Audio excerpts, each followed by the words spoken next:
In this video, I'll be making fresh porcini pasta from scratch. This is my first time cooking these mushrooms, and I also decided to make the pasta from scratch.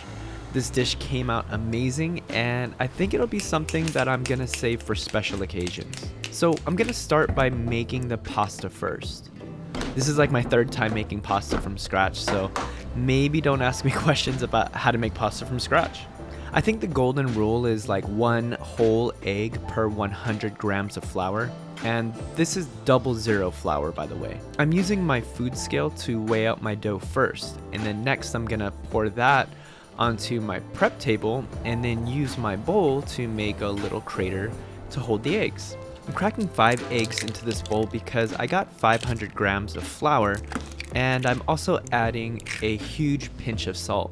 I thought it might be better if I whisked the eggs in the bowl first before adding them to the flour to make it easier when I tried to incorporate all of this together. I didn't want to try and have to beat the eggs in the flour at the same time. After pouring the eggs in the flour, I slowly and carefully started mixing the flour in. I was a little scared that I'd get like a breach in the flour and the eggs would start flowing all over the table, but it came together pretty good. Once it came mostly together, I used my hands to start kneading the dough. I legit just set a timer for 10 minutes and I went to town on the dough. There was a lot of leftover flour though, and I kinda just pushed it to the side, and then I used some every now and then to sprinkle on the dough when it was getting a little sticky. I think it's ready when you can press your finger into the ball of dough and it springs back kinda like this. I wrapped the dough in some plastic wrap and I let it rest for 30 minutes while I cleaned up and set up my pasta roller thing. So shout out to my ex-girlfriend for buying me these KitchenAid pasta attachments. If you're watching this, I'm sorry that I never made pasta with them. She actually owned the stand-up mixer, and it wasn't until I got my current girlfriend that I was actually able to use them because she too owned a KitchenAid stand-up mixer. Lucky me. So after 30 minutes, I took the dough out from the plastic and I used some of that leftover flour to dust everything.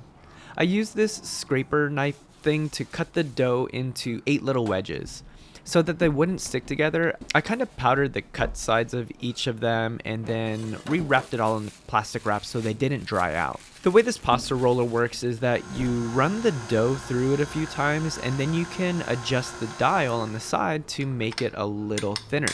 Then you run it through again. The numbers go from I think 1 through 6, and the bigger the number, the thinner the pasta gets rolled out. I went all the way to number 5 on the first one, and then sort of folded the pasta up to cut it into thick noodles with my knife. They kind of stuck together on this first run, but I did my best to sort of lightly pull them apart without stretching the dough even thinner. Here's how they looked all cut and pretty, and I also bought one of these pasta drying racks to hang the pasta on while I worked on the rest of the dough.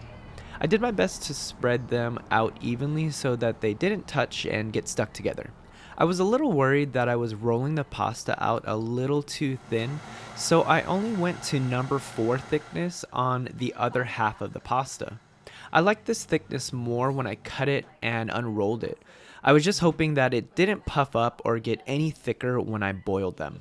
I placed all of the finished pasta on the drying rack and I let them hang out overnight because I was too lazy to finish the rest of this recipe.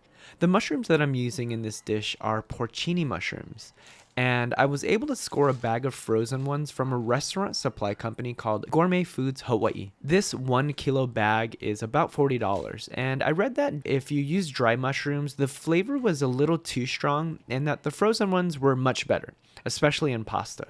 I placed a large stainless pan over medium-high heat, and I put a few glugs of olive oil. Once the pan was shiny and hot, I threw my mushrooms in the pan and I let them cook for about 3 minutes. I also added a half a cup of white wine, which I forgot to film.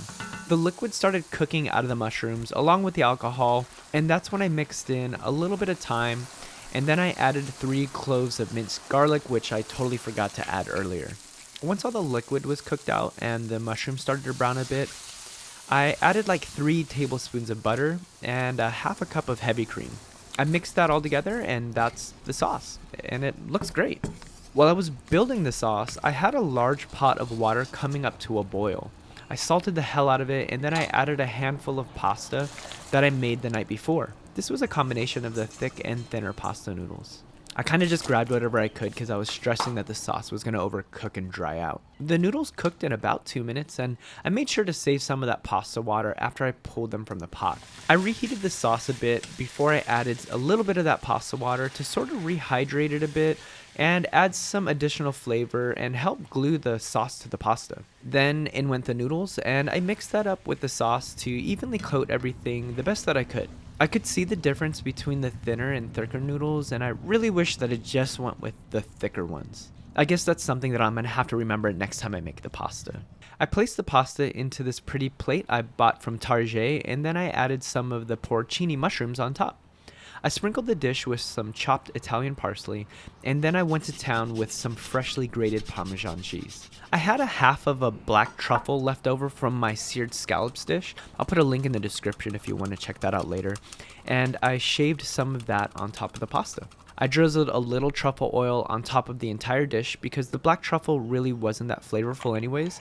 And then I cleaned up the rim of the dish like I was working at a restaurant or something. And there it is, porcini mushroom pasta from scratch with black truffle and oil. Let's go in for a bite.